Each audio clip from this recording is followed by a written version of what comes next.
as it was nearing publishing, you were told you can't include all of this. Take us through getting that news and the ultimate decision to include the material with redacted information.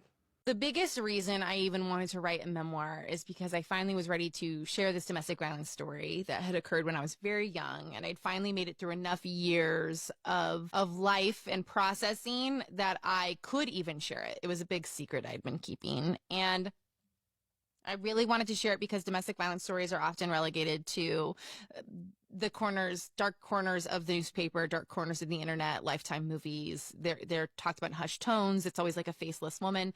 And I really wanted to share a story that made you realize it is the woman next to you. It is the comedian on stage.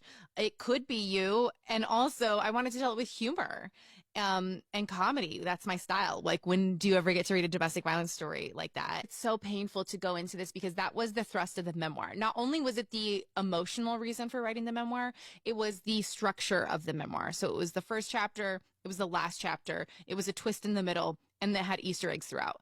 So when I was finally told I couldn't include any of that because the publisher's lawyers made this crazy decision, based on my own writing of how dangerous he was. They were like, he sounds really dangerous.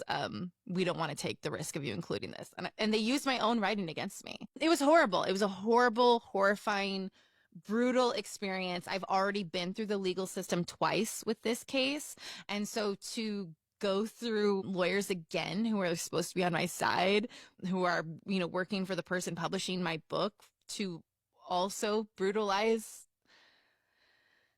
that story and me again, it was like unfathomable. It really set me back in many ways. And I decided, okay, I'm going to black out what's in there so that these lawyers can't technically tell me no. I tried to leave enough in that the whole story, you get the whole story if you read the words. And I just tried to, instead of telling my story, tell the story of how our systems are set up to silence victims at every stage of their life, including me at my most successful. I have all these things. I'm not even allowed to tell you what has happened to me and has already been legally documented. Imagine what happens to other domestic violence victims.